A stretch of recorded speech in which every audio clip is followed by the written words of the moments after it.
Over to you. Uh, All right. Well, Don, thank you very much. Thank you, everybody, for taking time out of your busy day to participate. I'm glad to hear it's a sunny afternoon there in the UK. It's actually quite cool here in Chicago, Illinois, in the United States. I wish you could bring some sunshine our way, and maybe you will. So thanks again for participating on the webinar. And as Don pointed out, we are definitely going to talk about emerging measurement insights. And our goal is to basically give you a 10,000-foot overview, if you will, of all the key creative insights that we hear as we talk to practitioners, experts, novice people, people who have critical feedback on the topic of learning and talent measurement. And what they tell us as we talk to them are the key elements that they're working on. What are their challenges? What are their strengths? What are the things that their management is asking for? What are the current projects they're working on? So we kind of put all these things together, and we really refer to them as the themes that come out of them are these emerging insights. So these are the themes that are the most prevalent as we talk to these people. So without further ado, we'll go ahead and get started. We will try to reserve some time for Q&A as well. Yeah, Yes. we will have Q&A at the end. My job is to ride shotgun on the chat as it comes through, and I'll pick stuff up and I'll collect down and pass that through to Jeffrey as Q&A at the end. Just one thing, we had one person saying that sound is a little bit loud and distorted. Is it possible for you to be further away from the mic? We've never had that before. I always tell people to speak as loudly as possible, and this is my comeuppance. Jeffrey obviously has taken my instructions very clearly, so you don't have to speak that loudly. You can step away just a moment or a bit from your mic and speak with your dulcet tones. All right, Jeffrey, back to you. Absolutely. That's good feedback. So definitely let me know if you feel that my sound is still is not so well, and I'm happy to continue to evolve it. So thanks for the feedback, everyone. Again, our organization is Knowledge Advisors. We are a CEB, or Corporate Executive Board company, and as part of the Corporate Executive Board, we really help organizations measure, communicate, and improve the value of their learning and talent investments. And we do that through our software, known as Metrics That Matter, that helps measure, communicate, and improve on learning and talent programs. In addition, we have over 17 people on staff that are measurement consultants, and they are PhDs, IO psychologists, and data analysts and statisticians that can help our clients do things like measurement strategy, impact studies, and analysis of data. So we definitely have the right tools and personnel to help when it comes to learning measurement and talent measurement. I'd like to take a question now, and maybe Don, we can do this together, but this is the question for the audience. How do you measure the impact of your learning programs? And there's not much for me to do here, Jeffrey, except to say, yeah, that's the question. How do you measure the impact of your learning programs? And there's always, Jeffrey, when we ask these questions, this appalling lull. But it's just because everybody's typing, they're sharing their fantastic thoughts with us, and they start coming through. Melanie's got the ball rolling. Thank you very much, Melanie. Orla and Michael are sharing, I think, a very common pain, but it's difficult. And, of course, Happy Sheets getting a mention there. KPI results and changes of behavior observed, says Becky. I think that's an interesting one. And Melanie looking at pre and post performance against metrics. So we've got pre and post metrics cropping up here. Kirkpatrick, says Rachel, would like to know which level of Kirkpatrick. Level 1 survey, says Stephen, again, level 1 Kirkpatrick. If you're not familiar with Kirkpatrick, I'll dish out, I'll pull up a reference to Kirkpatrick and drop it into URL, drop the URL into the chat later on. And we've got a lot of stuff coming through. And I think Teresa raises a good point. Look, it depends, she says, on what metrics were being asked for in the first place. So in other words, let's not go in with an assumption. Let's find out what we're trying to change. Very clear expectations to begin with, joined up with the manager, says Claire. And I love this emphasis on managers. I think that's so important. Feedback forms, online evaluations, a combination here of tools and so on. Well, plenty of good stuff coming through here, Jeffrey. Actually, it warms my heart to see that people are taking it so seriously and doing such a great job. We've got 102 people online, so we can expect quite a lot of answers to come through. But Jeffrey, is this what you're expecting? Oh, absolutely, Don. I can't agree with you more and with the audience more. This is very, very consistent with what we hear all the time. We see a lot of people using traditional smile sheets or happy sheets, and there's nothing wrong with that. It is a great way to get started in gathering data and understanding the satisfaction and the immediate feedback on a program. So that's absolutely one way to go about it. It's very easy to do and something that we've historically done. I also hear some interesting feedback, such such as, the KPIs that people want to do, and it depends on what other people ask for. But really what you often find is that senior management and learning executives and business executives are not necessarily going to come to the program manager or the L&D manager and say, this is what I want you to measure, here's the KPIs, and they're going to blueprint it out for us. They're actually looking for the learning and development group to do that. They're looking for the leadership to come from L&D and to actually go beyond the satisfaction and the basic activity information. So hopefully what we'll cover today is giving you more insight into what others are doing in this area, all the way from the beginnings around the business case for measurement and how you go about making it more formal and getting more resources to do more with measurement, all the way through items like impact and net promoter and KPIs. So we'll cover a lot of these things, but this is extremely consistent, Don. In which case we've got a bunch of stuff to get to. I won't hold you back, but I just want to give a shout out. We've got two people here, Trevor raising a point. There seldom seems to be much interest from the business to engage in this stuff, which I think is really important. Let's hope we can cover that later on. And a question from Andrew. I'm going to pick that one up, Andrew. I'll ask that at the end, and please do keep the questions coming because I'm going to be saving them. But now, Jeffrey, back to you. All right, no problem. So let's get going. So as we talked about earlier, these are the emerging insights that we're actually going to cover today. We're going to go through and talk a little bit about the business case for metrics and, talk about how you formalize an approach to get more resources, be it money, time, or people, to do more with measurement. And we'll hear about what others are doing. We'll talk about the demand for executive reporting. So actually, quite conversely from what we just heard, we actually are seeing a pickup in demand for better data from business executives and strategic program managers around the need for better data on learning and talent programs. And it may be as a result of the big data movement, who knows, but there is a pickup in that. In addition, we'll talk about how do you go about measuring the most strategic, visible, and costly programs. We'll talk about engagement and how tightly knit that is to impact. We will touch upon big data and really how that is influencing learning and development and why the demand for metrics is picking up. We'll talk about the Smartsheet or Happy Sheet, Smile Sheet controversy. So really kind of talk about how you can take a Happy Sheet, or some people call it a Smile Sheet, and turn it into a smarter document that could provide more predictive analytics. We'll talk about the phenomenon known as Net Promoter Score, or NPS, and how you might be able to really evolve your evaluation with a very simple question from Net Promoter methodology. And then we'll talk about how you can go about building sustainable measurements so that despite the comings and goings of people, money, and time constraints, you can maintain a decent measurement model and process to help you show governance, stewardship, and accountability. So these are the items that we will be covering today. Let's talk about the first one, and that's the business case. So as we go around and we talk to organizations around the world, we often find that they are starting to put together actual formal documents that are business case documents that will help them articulate to their management why they should be having more resources allocated to measurement, evaluation, and analytics. And so from a business case perspective, we see organizations that tend to focus on these tangible and intangible items. Things like alerts, having better metrics. If we had more emphasis on metrics, we could be alerted to things before there's a breakdown. We could have more predictive measures to tell what's going to happen in the future as opposed to learning about things months after they've already happened. We would be able to measure not only our formal instructor-led training, but also the informal social learning that might take place through virtual knowledge networks or online communities of practice. There'd be a better ability to analyze all those qualitative comments that appear. Instead of having to go through one by one, comment by comment, can we use better forms of evaluation resources and tools and processes to analyze that data quicker and better? Business case also includes things like the ability to harness data for better business outcome analysis. So making sure that we can link and align what's happening in learning to what's happening in the business as a result of the learning. Very important.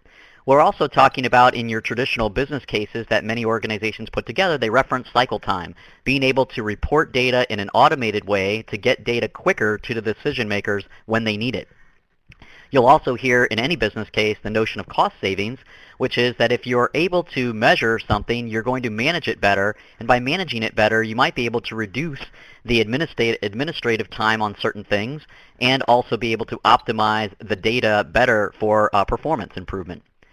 If you have an LMS, you might be looking at your business case for measurement to get a better return on the LMS. As we know, LMSs traditionally do a great job of doing the transactional details of measurement or of management, such as enrollments, completions, cancellations.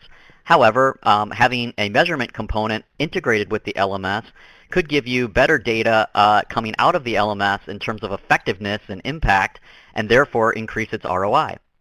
Another area that is in most business cases that we see when we talk to organizations is waste reduction. Right now, we see over 50% of all learning investments that are not really optimized back on the job. Well, if you measure these things in a more formal way and with a better sense of how you're going about measuring it, you can identify where that waste is at and how much is being wasted and get rid of it in a more timely manner.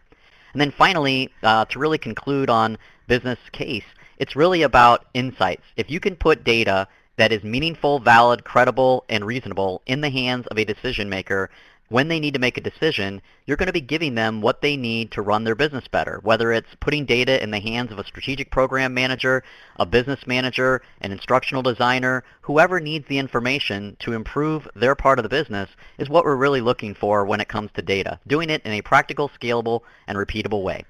So most business cases will reference these things.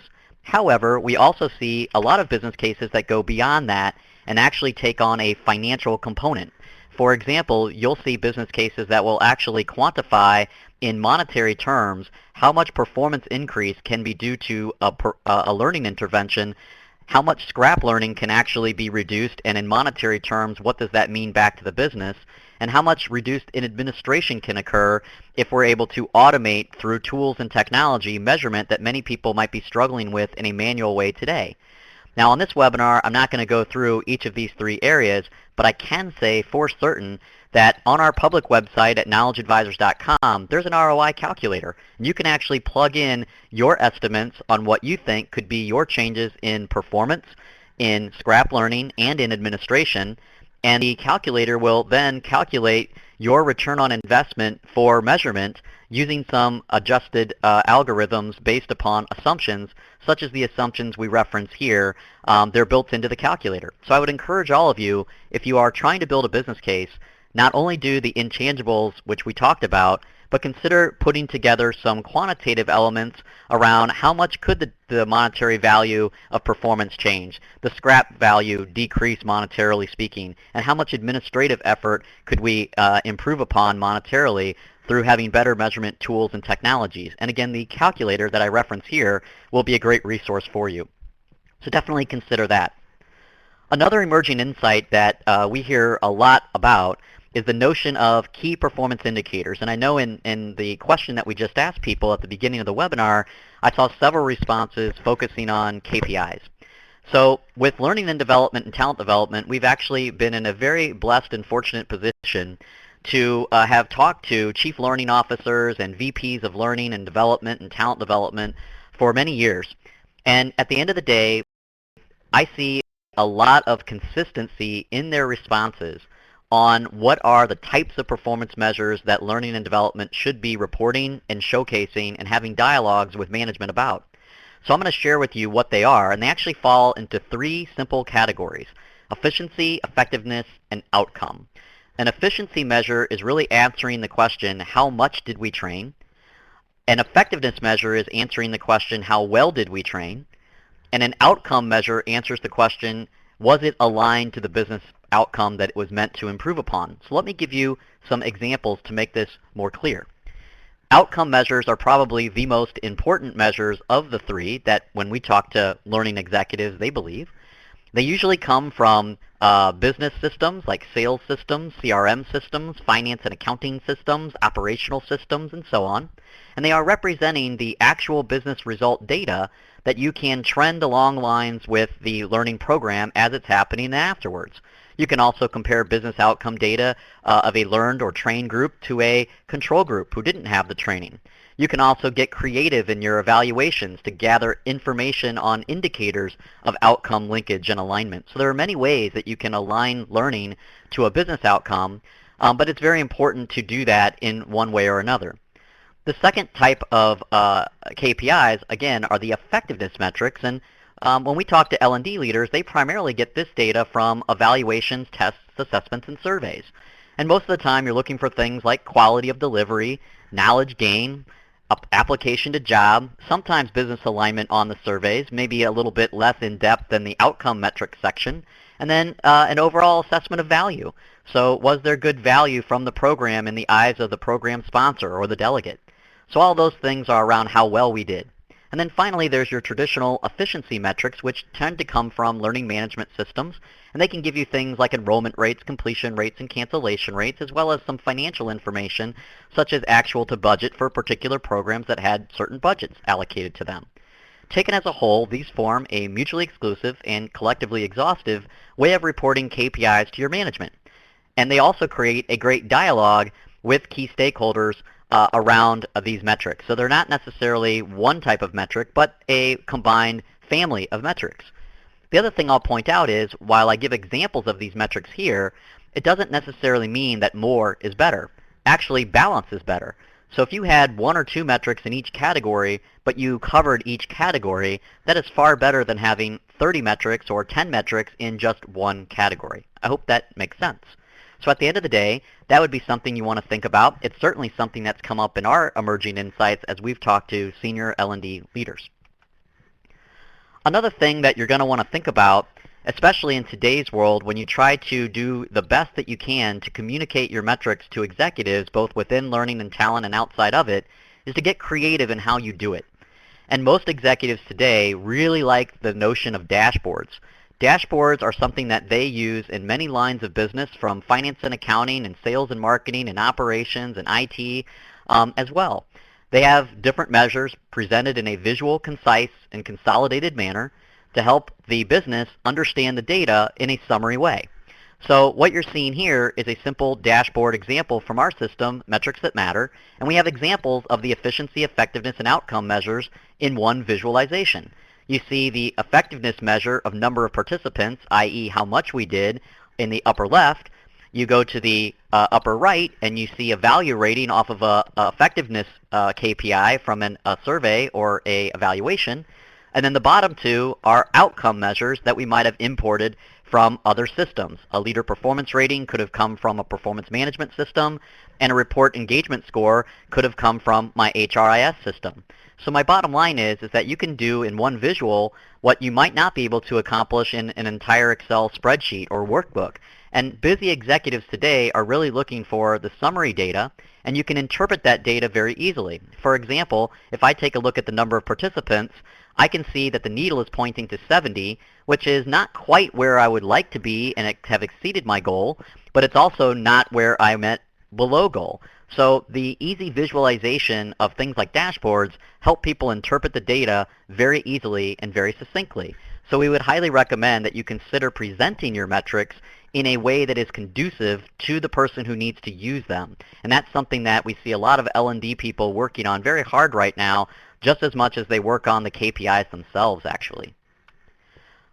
Another area where we see a lot of effort being placed is on strategic programs. These are the programs that when you look across all the things you do as a learning and development or talent and development entity, there seems to be these strategic, high-profile, visible, costly type of programs like leadership development, onboarding, sales, and so on, that tend to rise to the top in terms of the risk and visibility, so you definitely want to make sure that you measure them appropriately.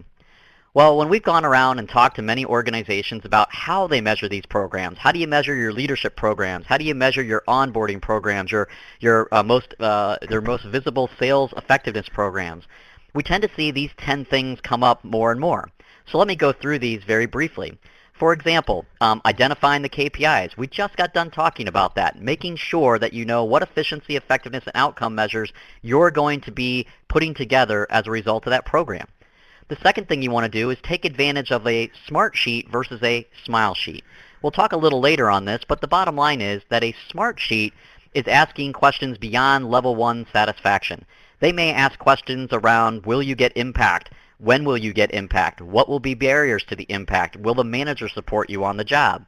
These are things that are more predictive and signs of things to come, and while not perfect and precise, they're definitely roughly reasonable to be predictive around how that program is going.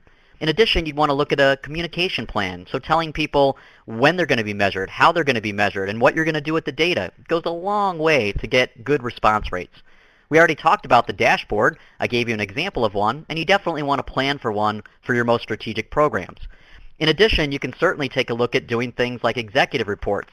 At the end of a major milestone, for example, where a certain cohort went through and graduated from a program, maybe you want to sit down with a 4 or 5 page report and go through the KPIs and some comments. In addition, you might want to do a capability assessment before the program, or if there's a lot of bespoke elements to the program. A capability assessment, like the one that I'm going to show now, is basically something that helps you understand where the gaps are at in your program itself. So blind spots, hidden strengths, etc. If you guys know like 360, 180 assessments, those types of things that I would show would be the things that you would look at in a capability assessment. In addition, you might want to take a look at, for example, a test or certification. Strategic programs aren't about necessarily Big Brother watching over the delegates by a test or certification, but it's really about giving people confidence and comfort, and you can do that through a test or certification. Think of it this way. If I'm a new hire that's going through the onboarding process, and I'm done with, say,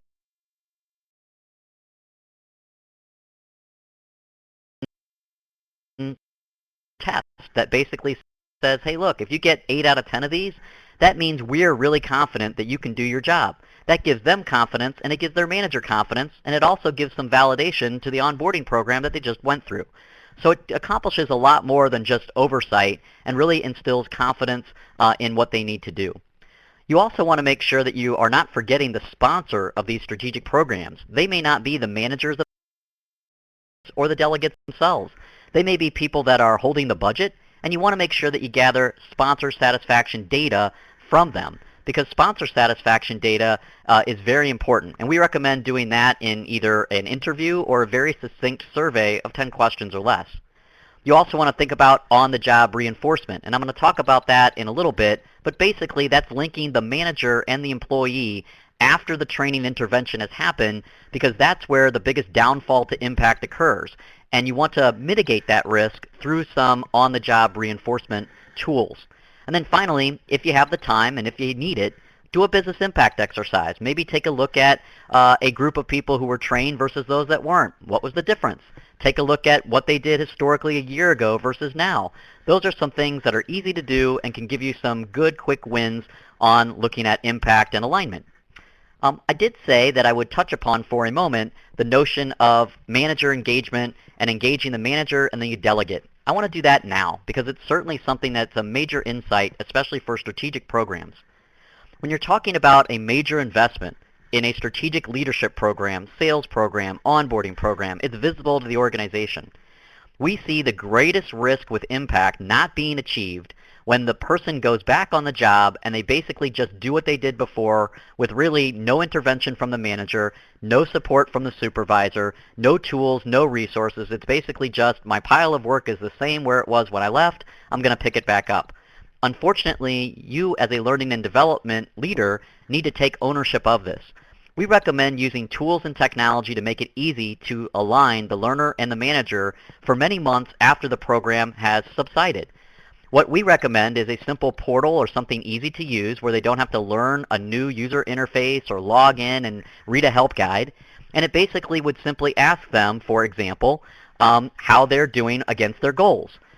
So there may be a goal that takes place and they input the goal and they go ahead and they every month they might get a separate email that says, hey, fill out the portal again. How are you now doing against the goal?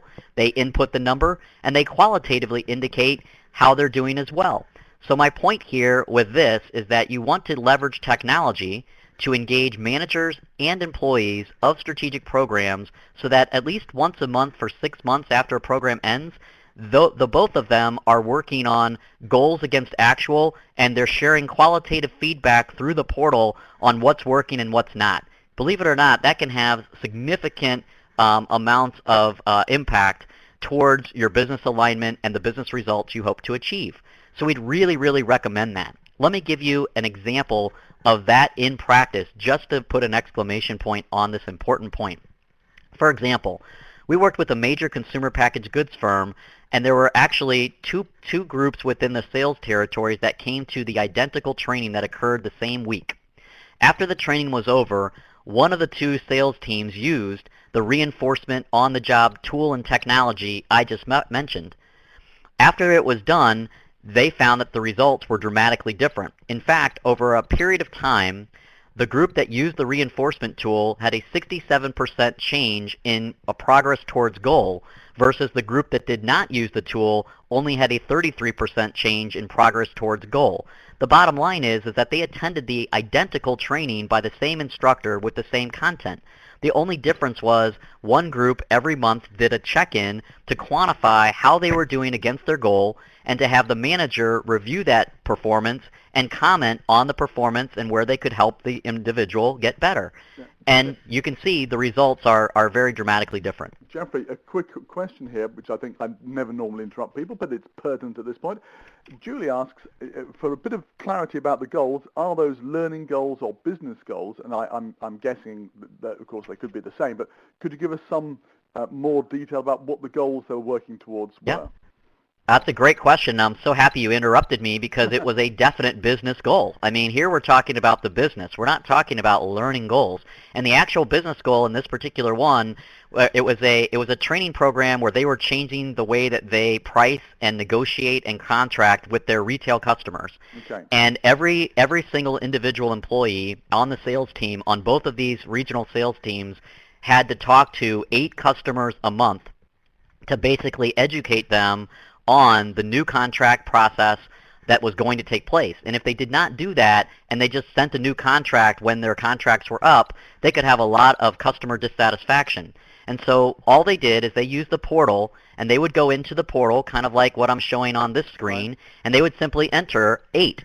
And then every month the system would send an update. Where are you at? Did I talk to 8, 10, 12, 1, 2? They would put the numbers in, and then they would qualitatively put why they only talked to 2, why they talked to 12, and the manager would be able to see this because they would get a copy of the submitted data through their version of the portal, and they could comment back in a very social way to say, hey, I just saw that you only talked to 2 of the 8 in the month of May because one of your colleagues left the organization. Let's have a quick meeting to see how we can collaborate together to catch up and do the remainder of those in the next 2 weeks. So that kind of feedback back and forth with goals that were business-based was extremely powerful and led to these results. So I'm very happy that you asked the question. Great question. Great example. Thank you. Mm-hmm. So now let's talk about another emerging insight, and that is big data. I can tell you right now that big data is heavily talked about within the business world. And it's not just within learning and development or talent development, which it is heavily talked about, but it's also really something that is being used in every facet of business. And if you just think about when this movement really started, which I would imagine was around the fall of 2012, you really started to see it pick up. You started to see figures out there like 6% higher productivity and profit when you use big data and analytics. Harvard Business Review had a whole magazine article dedicated to this. There's been numerous books written on this topic. My point is you look at successful companies who basically use data to drive their business, companies like Google and Amazon. They heavily beat their competitors because they use data to make data-driven decisions. You look at major companies like IBM and HP and all the investments they're making to become more data-driven as a solutions provider. At the end of the day, big data is something that I don't think is going to go away anytime soon. In fact, I think the amount of time and energy and pressure to provide data is only going to increase. Hence, my notion that the more you can start to make a formal business case for evaluation and measurement, the better off you'll be in helping to contribute to your part of the organizational big data movement. And now that we're on that point, I'll just answer this question. A lot of people ask me, hey Jeffrey, how much should we be budgeting towards a business case if we're going to make a business case for measurement or to make our own big data movement for learning and development and do better evaluation analytics? What should we budget? Well, the answer I always give is what I've heard from research and experts over the last few years, and that is about 5% of the total L&D budget should be formalized for resources, money, time, and people, and tools for measurement. And if you think about it, you're actually measuring the other 95% with 5%, which is actually a pretty good return on that investment if you're able to optimize 95% of an investment with 5% cost. Obviously, the more strategic, visible, and costly programs, you might want to ratchet that up to 8 to 10% of the investment. But I can tell you, being a tool provider, world-class systems like ours, we're not even 3% of the L&D budget. And, amongst our 500 clients, we're a great value for that investment because then you're measuring 97, 98% of the investment with, 3% or 2%. So this stuff is not overly complex to do. It's not complex to implement, and it's not very costly either. You just got to make a commitment to do it, and as part of the big data movement, I would emphasize doing it sooner than later. Now, with big data also comes some process principles that I wanted you to be aware of. And I refer to these as the 5 V's because they all happen to be starting with the letter V. You've got things like volume, velocity, variety, value, and veracity. And the bottom line is as you think about your big data movement and what you want to do with analytics within learning and development, you should probably make sure that you can check the box on the majority of these items. You have to have a lot of data in order to make the data analysis meaningful, hence volume. You have to have the data done and collected and ready for reporting in a timely manner, hence velocity. You have to have lots of different types of data, different programs, different curricula, different demographics of your population that you're evaluating to have variety. You have to have people that are willing to do something with the data and drive continuous improvement to have value. And you need to make sure that the data is based upon credible, industry-accepted methodology, and it's been something that you can benchmark and have points of reference against in order for it to be reliable and accurate to use in decision-making. If you're able to accomplish the majority of those things, you can say you have a pretty decent big data and analytics program to continue to build upon. So I wanted to point out those principles. I also talked about Smartsheets probably 2 or 3 times already, but now's the point where I really want to focus on them a little bit further. And as I do that here, whoops, let me go back. I'll present the notion of the Smartsheet, and then I will give you an example of a Smartsheet in practice. A Smartsheet, simply put, is taking advantage of what you would normally do for a smile or happy sheet. You present it to the participant, you collect the data, you store the data, you report the data, you analyze the data. My point is make the data better and do everything else maybe like you've been doing or get better at what you do. The point here is that from a change management perspective, if you do nothing else but make better questions, you will have improved the evaluation process immensely because you have a lot of opportunity to improve if all you do today is focus on the satisfaction of the learner and not anything else. So what we'd recommend you do is you think about all the great methodologies out there that exist, and you'd want to think about how can I align the best of those methodologies to adapt them to my organization and kind of use them in a more roughly reasonable, predictive way on my evaluation. And if you're able to successfully do that, you have now created a smart sheet. A smart sheet goes beyond level 1, how did you feel about the training, all the way to things like will I be able to use it on the job? Will I have manager support when this is done? What are my barriers to impact? How much of the training do I think I'm going to apply on the job? What business outcomes do I feel will be most significantly aligned to what learning I've just experienced? These are all things that are not perfect and precise, but they're roughly reasonable to have a much better dialogue with the data than simply saying, I like the cookies in the classroom, or the temperature in the room was too cold, or the chair was not very comfortable. That's nice information, but it's not really going to drive change across the gamut of the operation of learning and development, nor will it be something that others outside of learning and development find particularly useful. So let me give you an example how a company used a Smartsheet like the one I showed in real life. This is a company that does business outsourcing, payroll, benefits, all that kind of stuff. And obviously they have a call center to take questions from their customers. Well, they had noticed a downward trend in customer call center satisfaction, so they initiated with the training and development group a major strategic program to increase the efforts of the call center customer service representatives. After the first cohort went through the program, they used a Smartsheet. The Smartsheet basically came back and it said that about 64% of all the learning would likely not be applied on the job. The indicators as to why it wouldn't be applied on the job, and I'm just going to go back. So basically, they got great scores for these level 1 indicators, and against a benchmark and historic trends, this program actually beat those benchmarks. But when they got down into this area of the Smartsheet, these scores were actually low. They were about 64% saying, I will not use this on the job. When they went up to the manager support area, that was actually very low. A great majority of the people were saying, I'm not going to be supported in an optimal way by my manager. So armed with this data, this particular payroll processor learning department went back to the managers and the sponsors of the program, and they basically said, hey, I don't recommend that we continue to run this program with the next cohort because it's not going to be used on the job. Now, the management immediately jumped to the fact that the training was the problem and said, well, should we redesign the training, get a new instructor, change the vendor? And of course, they had the level 1 results to say, no, that's not the problem. What they did have is they had data that predictably said the impact was due to low manager support.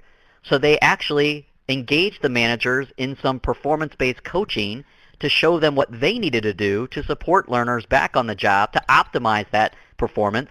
And then they ran the program again. And after running the program after that intervention, the manager support scores rose by 20 points, 20%, and the customer satisfaction scores or business outcomes rose by 5%. Now, I'm not saying that measurement did that, but there is a positive correlation to the intervention and the Smartsheets and those things going higher. So my point is you can use the Smartsheet process, but with a Smartsheet evaluation instrument to use the data better in cases like this to optimize impact, find improvement opportunities much better. Now, if you can also automate how you collect, store, process, and report the data, then you're getting into one of those key tenets of big data we talked about earlier, which had the notion of velocity, and that's the speed of data collection. But at the beginning, turning a Smartsheet into a Smartsheet is a wonderful start. One of the other things that I talked about was incorporating the notion of Net Promoter Score into your thinking. Net Promoter Score is a phenomena that we find is being utilized by more and more learning and development organizations every day. It's been heavily used in the customer satisfaction and customer loyalty space for many years, and now you're starting to see it crop up in areas like operations and in HR and in employee development. Simply put, Net Promoter is a way of asking a question from 0 to 10 that basically says, would you recommend, and you fill in the blank. Now, that differs from a satisfaction question such as, did you like the training, because you're now telling the person to provide their recommendation, meaning they're holding out their reputation on the line to give a recommendation. So the notion behind Net Promoter is it complements but is definitely different from a satisfaction indicator because it is more than the opinion, it is your reputation and your recommendation. And then there's actually a Net Promoter calculation. So you take the top two boxes, the 9s and the 10s, those are your promoters.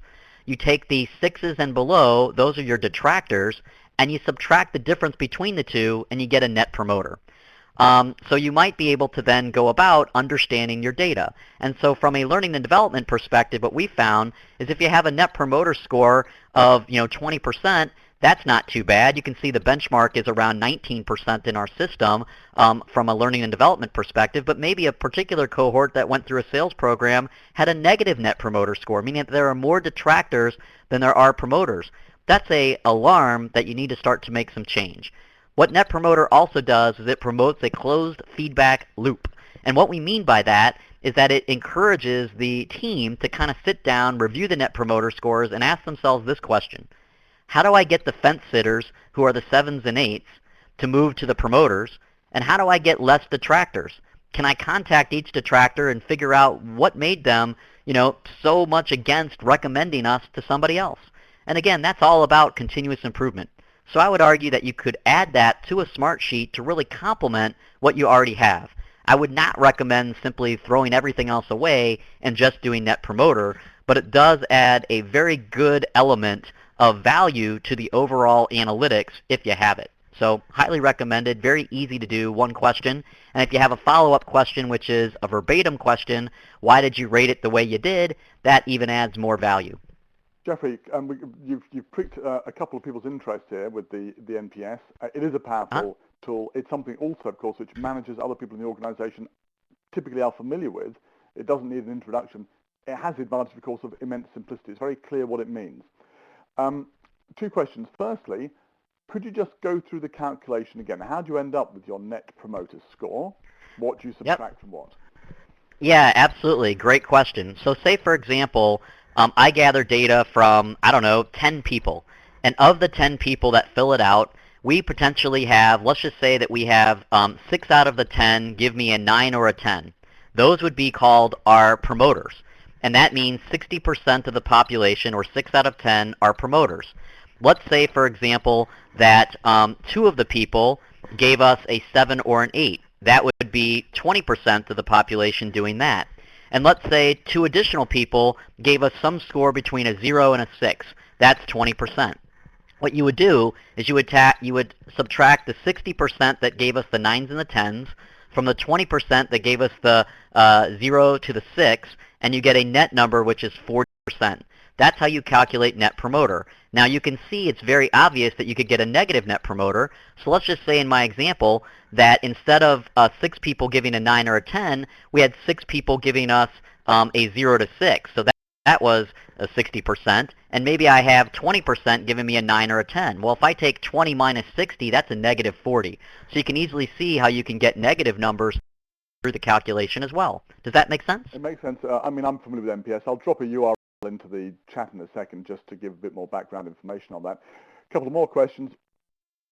Firstly, what is the question you're asking here? Normally it's, would you recommend this to a colleague, yeah? That is correct. It always starts with, would you recommend, and then it's fill in the blank. So for learning and development, it would be something like, would you recommend this learning intervention to a colleague? And that's the way you would want to structure the question. And you can certainly structure it however you want. You would just want to be clear to use the word, would you recommend? That's sort of the cornerstone behind NPS. Okay, now the other question was, this of course, I mean, I'm familiar with NPS from a marketing point of view, and it's familiar as for customer loyalty as well.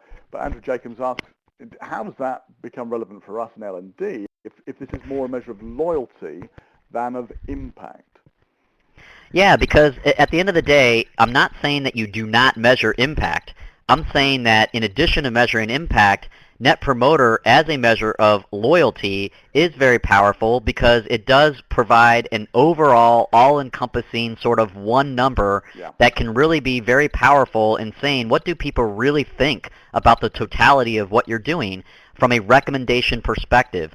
And the other reason why this may be valuable to use is, number one, there may be other pockets within your organization that are already using NPS calculated the same way, and this may actually filter up to a corporate dashboard of some sort where they want to look at NPS across the company, and this is your contribution to it. So there's a lot of complementary elements to it, but it's not as though it's a substitute for impact. It's actually not. It's a component that kind of tells you in a different way, one step beyond satisfaction. I think it complements satisfaction, but it's a step beyond it because, again, you're putting yourself out there in your reputation.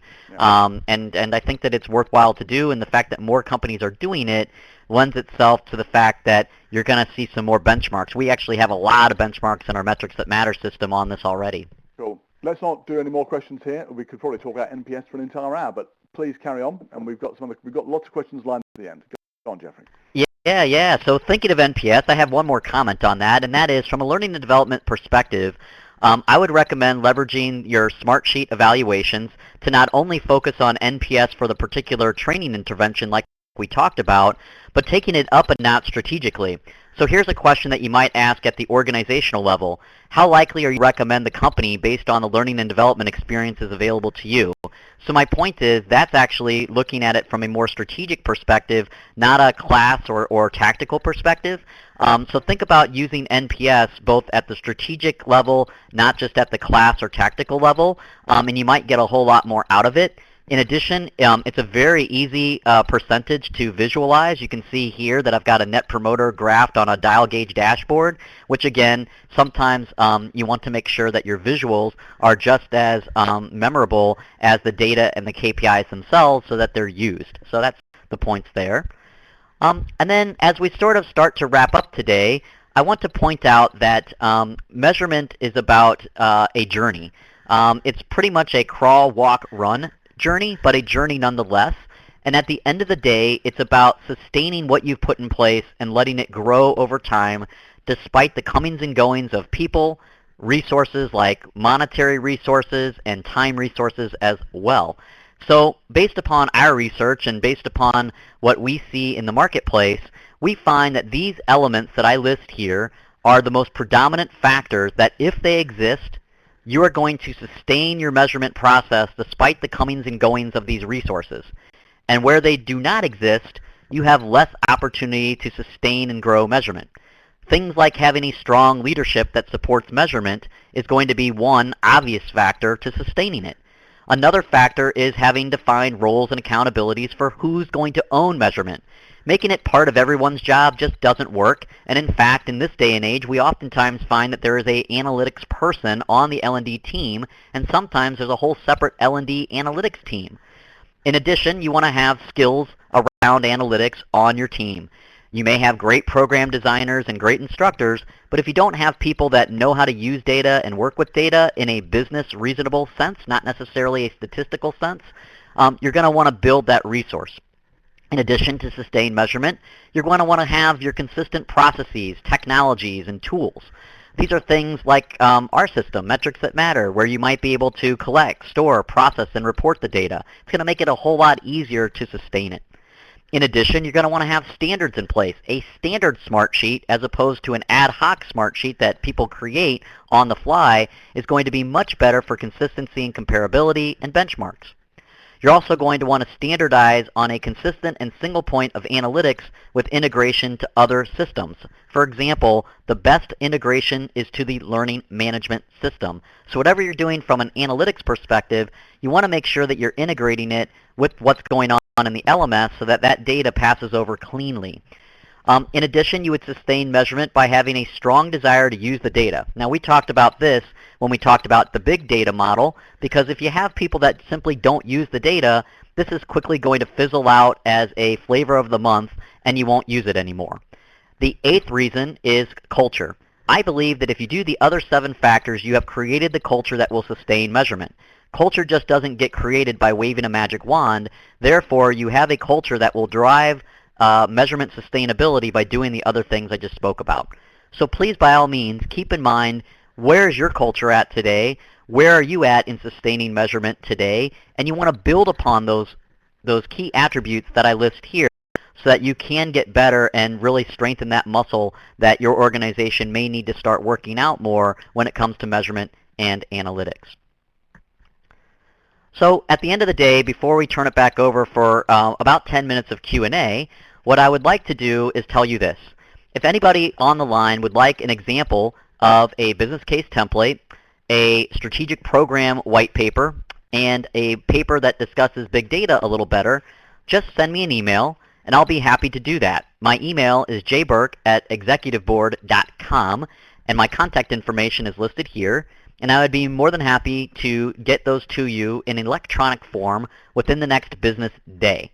So Don, I'm going to turn it back over to you and see if there are any other interesting questions that you observed coming in from the chat line that we might have time to address. I like your qualifier there, interesting questions, as if our audience would ever come up with questions that weren't interesting. Never. Never. Right, we've got a whole phalanx of questions here, and I'm going to have to ask you, because we've got probably about 8 minutes, to be concise and absolute to the point. Informal learning, it came up several times at the beginning. Andrew was asking the point, Michael raised the point as well, and Mark has just raised the point here as well. How do you measure the effectiveness of informal learning? I have no answer, but I'm going to hand over to you, Jeffrey. Yep. How do you measure the effectiveness of informal learning? Yeah, so great point. I encourage you to go to our website. We've got some items out there. We have a tool that measures social learning. There's information. But shortly put, one of the major ways that people do it is very succinctly. They would embed things like micropolls and pop-ups into virtual knowledge networks, performance support systems, chat rooms, SharePoint sites to get sort of that on-demand feedback right away. You could also look at activity data in these types of resources, how many people are in them, what's the duration of time they're in them, and then I would also recommend you do a periodic evaluation amongst the population that gets access to these informal and social learning tools so that you understand maybe once or twice a year more in-depth information, but those are some of the key ones that we see happening. My answer is I say you measure everything in the same way. You look at the outcome, and I think this is the point Trevor made earlier on, actually. Whatever you're looking at, what is the effect on the behavior of the people in your organization? If it's going in the direction that the business needs, great. If not, then you need to change something. And it doesn't really matter whether it's a formal learning intervention or an informal situation. How do you measure informal learning on the organizational performance? Asked Steve. I'm going to answer that very quickly. You look at the result of how people are changing their behavior, and then you know where you are. Now, how do you tie it back to an informal learning activity? It's as difficult as tying it back probably to a formal learning activity. But Jeffrey, how can you link together informal learning with individual performance and organizational performance? My feedback would be I don't know if that's overall, the goal to do it at the individual level. I think certainly having the right tools and resources that informal learning offers people to do things on their own, at their own pace, gives them ample resources and time towards their professional development goals and their individual development plans. I think, you hit on it earlier, Don, that it's about taking the alignment of the resource to the business outcome. So, for example, if I'm that consumer packaged goods firm doing the training that I mentioned before, that performance support tool that I spoke upon, it was a form of a little bit of social communication back and forth. And my point was that it helped to keep the goal on track. It helped to keep the goal front and center. It helped to keep things aligned and improvement moving forward. If that's what these tools are doing and they give better visibility into how we're doing on the road to impact and on the road to business alignment, then that's what your measurement needs to be. And if you can't see that through the measurement of these tools, you need to build it in, very similar to the example I gave with that performance support tool. Quick question then. Is there a danger of the Hawthorne effect where things change because you're measuring them, not because of what you're doing? That's a very interesting question. I've always been the proponent of saying that measurement should actually drive change. Absolutely. In my mind, if measurement is doing its job, it's timely, it's valid, it's reliable, it's reasonable, and you see that you are, very, very far from goal, and you take action to improve upon that, then I would find that to be a healthy intervention that led to positive change and continuous improvement. That's kind of how you look at measurement in spirit. Role of managers. Steve Goodwin said, would you see managers as on-the-job coaches, or are they also in some way assessors of level 3, level 4 impact, using the Kirkpatrick scale, and would their leadership development include coaching, so that we help them become better coaches?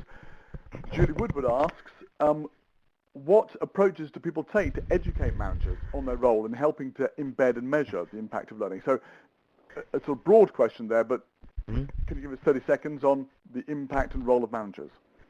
Yeah, absolutely. The answer to those questions is all of the above. The manager should be not only the coach and mentor, they should be a very heavy advocate in ensuring that the learner feels very confident, comfortable, and willing and able to use what they've learned back on the job. There should be all threats and barriers removed by the manager to allow the learner to do that in an open and free area. They should have the freedom to fail, the freedom to experiment and innovate and get creative in using those things on the job.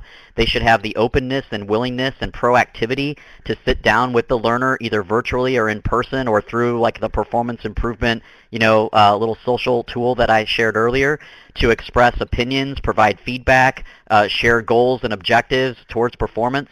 All those things should be done. Well, how do you do that? You have to performance coach the manager as well. So just like the example I gave of the payroll processor, they actually went back because they did not do it beforehand, and they did performance coaching and said, hey, managers, this is your expectation on what you're supposed to do, which is all the things I mentioned. And then they said, and here's how you're supposed to do it. We want you to engage those employees via email, via phone call, via in-person meetings, via exercises, via performance reports that you might get, on a weekly or monthly basis, and talk about how they're improving and what they're changing and their business outcomes. So the point is that they should be doing all those things, but they do need to be educated themselves, because at the end of the day, they're not perfect and they have jobs to do, and we need to set expectations with them too. Most managers aren't even told, of course, how to manage exactly the sort of thing you're describing there. Very, very quickly, an observation from Steve too. In the example that you're pointing out there, he was saying, is it possibly the case that the low management support identified may have been a cause of the problem, rather than something which, when removed, helped the training perform better? But let's not dwell into that now. There's one final point I want to ask, which is KPI soft skills. Around Amanda Richmond making great contributions to that, along with Andrew Jacobs, and both asked questions around this, saying that KPIs may work very well when as a way of measuring impact in some areas. So you can measure health and safety, support desk calls, sales. Is it more difficult when you're looking at softer, more intangible skills such as assertiveness or self-confidence? Andrew said perhaps not if you can look at the performance of people. But what's your take on the use of KPIs versus perhaps observation for measuring the impact of training? I mean, Andrew is absolutely right. I agree with him wholeheartedly. I will also say this. We like to look at data as roughly reasonable and not perfectly precise, because if you think... I do love that. People get very hung up about it. Roughly reasonable, great phrase. Sorry, carry on. No problem. And the reason why I say that is, let's be honest. I mean, we're not in an emergency room at hospital, and there's life and death taking place here. My point is that I'm not going to beat to death these numbers. And for example, if I'm in my performance support portal, it doesn't have to be a sales business result or an error rate business result. For example, somebody could easily put in, and many people have, behavior change results, softer results, something like, I would like to delegate more. And on a scale of 0 to 10, I want to go from being a 5 today, where I think I'm like just an average person doing delegation, to being a 9, where I'm like exceptionally well. Well, you're putting a stake in the ground, and if you and your manager both agree that that's about the right, stake in the ground between a 5 and a 9, so you want to improve by 4 basis points, it doesn't matter, how perfect that is. It's a number that you both agree upon in some relative way, and then you work upon, okay, well, how can I get better than the average and get to be the top quartile of delegators amongst my peers? That's what it's all about, and if you put that number out there, you can do that. So that's what we recommend. The only thing I'd add to that, Jeffrey, is have an objective sense in terms of observable behaviors as to what that means. You can't use mushy talk like, oh, you believe this, you think that, whatever. It all comes down to actually what are you doing? And let's say if you're doing it like this, you're good. If you're doing it like this, you could improve. And then it's very clearly agreed between both parties where you need to get to.